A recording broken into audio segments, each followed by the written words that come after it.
مسلک کی ایک شناخت ہے، اس کی ایک پہچان ہے، اس کی ایک بنیاد ہے۔ ہمارے مسلک کی پہچان اس بنیاد کے اوپر ہے کہ ہم مسئلہ امامت کے اوپر یقین رکھتے ہیں۔ بعد از پیغمبر صلی اللہ علیہ وآلہ وسلم ہم یہ کہتے ہیں کہ اس امت کی حکمرانی کا حق من اللہ ہے، وہ اہل بیت علیہ السلام کے سامنے ہے۔ جو اہل بیت کے سامنے آئے ہم اس کو قبول کرنے کے لیے، اہانت کرنے کے لیے آمادہ نہیں ہے، لیکن ہمیں یہ مجبور کیا جا رہا ہے کہ جو ان کے قول کے مطابق، جو ان کی تعریف کے مطابق اصحابی ہے، اس کے ساتھ بھی رضی اللہ لگاؤ۔ ہمارے نزدیک امیر معاویہ امیر المومنین کے سامنے اس نے جنگ کی ہے، ہم اس کے لیے رضی اللہ لکھنے کے لیے تیار نہیں ہیں۔ ہمیں مجبور کیا جا رہا ہے اس کے ساتھ بھی رضی اللہ لکھو۔ ہم کیوں لکھیں؟ ہماری کتب میں بھی نہیں لکھا جاتا، ہمیں مجبور کیا جا رہا ہے اس کے ساتھ بھی لکھو۔ ہمیں کہا جا رہا ہے کہ یزید کے متعلق اور دوسری چیزوں کے متعلق بھی یہی چیزوں کا اظہار کیا جائے۔ یہ ہمارے بنیادی معتقدات مسئلہ امامت کے برخلاف ہے۔ جو سقیفہ بنی ساعدہ میں بعد از پیغمبر جمع ہوئے، ہم ان کی اہانت نہیں کرتے، لیکن اس کو غیر قانونی فعل شمار کرتے ہیں۔ ہم یہ کہتے ہیں ہمارا بنیادی اعتقاد ہی ادھر سے شروع ہوتا ہے، باقی سب فروعی اختلاف ہے۔ ہم یہ کہتے، اور پھر علیہ السلام والی جو بات آغاز سید لے کر آئے ہیں، یہ بڑی حساس بحث ہے، سمجھنے کی کوشش کریں آپ لوگ۔ کیوں ہم علیہ السلام کہتے ہیں اہل بیت کو؟ کیونکہ ہم معصوم عن الخطا سمجھتے ہیں امیر المومنین کو اور 14 معصومین کو۔ جس طرح پیغمبران کو علیہ السلام کہتے ہیں، اسی واسطے ان کو علیہ السلام کہتے ہیں۔ رضی اللہ عنہ، اللہ ان سے راضی ہو جائے، یعنی جائز الامکان ہے وہ۔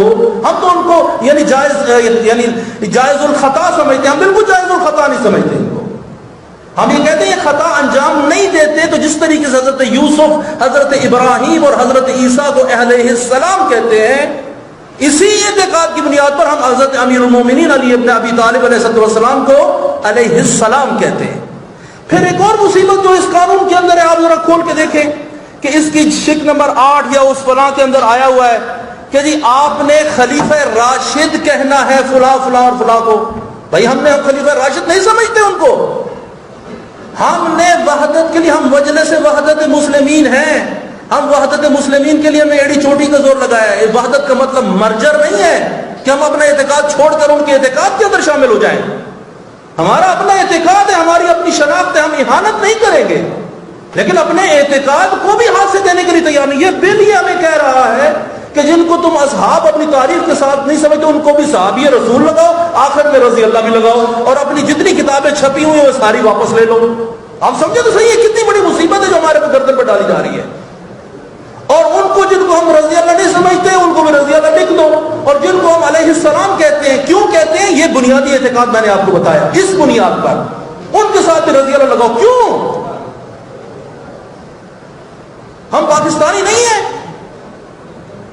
ہم اپنے اعتقادات کی حفاظت بھی نہیں کر سکتے۔ یہ کسی سے پوچھے بغیر گفتگو، کسی عالم دین سے گفتگو کیے بغیر، دیکھیں آپ اس میں ایک اور مصیبت دیکھیں کہ اس میں اندر لکھا ہے نبی کی 4 ڈاٹرز آف پروفٹ محمد صلی اللہ علیہ وآلہ وسلم، یعنی انڈائریکٹلی ہم سے منوایا جا رہا ہے کہ نبی کی 4 بیٹیاں تھیں، ہم نبی کی 1 بیٹی مانتے ہیں، باقی ربائب ہیں۔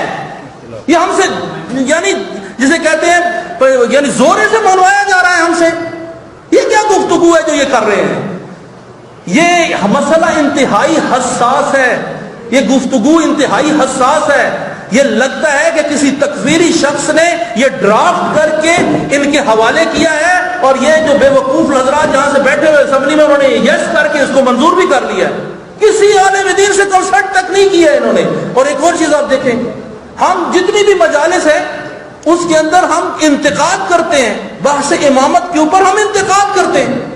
اس کے اندر یہ لکھا ہوا ہے یہاں پر، اور یہ شک نمبر اس کے اندر لکھا ہے کہ اینی مٹیریل پرنٹڈ اور graphic that defames, criticises, brings into ridicule اور ڈس ریپیوٹ فلاں فلاں، سارے سب کے نام لے کر آ رہے ہیں، اور پھر کہتے ہیں خلفائے راشدین اور فلاں۔ اور بھائی ہم گفتگو کرتے ہیں جنگ جمل کے اوپر، ہم امیر المومنین کو حق پہ سمجھتے ہیں، جنگ صفین میں بھی اور جنگ جمل میں بھی، یہ ہمارے بنیادی عقائد ہے۔ آگے ایک بندہ اٹھ کے کہتا ہے جنگ جمل میں آپ نے جنگ جمل بیان کی ہے تو آپ نے ام المومنین حضرت عائشہ کے متعلق جو ہے آپ نے تو کرٹیسائز کر دیا ہے، آپ 5 سال کے لیے جیل پہ، آپ نے کوئی پیرامیٹرز ہی نہیں ہے. آپ اندازہ لگائیں یہ ظلم سری ہے جو ہمارے متعلق کیا جا رہا ہے. یہ میں آپ کو بتا دوں جس طرح آقا سید نے فرمایا، یہ سارے حضرات یہاں پر موجود ہیں، یہ صرف مجلس وحدت المسلمین نہیں بول رہی، یہ پوری شیعہ قوم یہاں پر بول رہی ہے. ذاکر، خطیب، طلاب، مدارس دینیہ، سب جگہ جگہ پر پورے پاکستان سے یہ لوگ ہیں جو گفتگو کر رہے ہیں آپ سے. آپ ہمیں ایک جو ہے نا وہ نہ سمجھ لیں کہ ہم یہاں پر ایک تنظیم کے طور پر آئے ہیں. ہم سارے مومنین کی یہاں پر جو محبین اہل بیت وہاں پر ان کی ترجمانی کر رہے ہیں. یقین کیجئے ہم بڑی شدت سے اس بل کی ہم مخالفت کریں گے، اپنے سر لگا دیں گے اس کے اوپر. گورنر کیا، گورنر کا باپ بھی اس مسئلے کو قبول نہیں کر سکتا، یہ کسی صورت میں قبول نہیں ہوگا.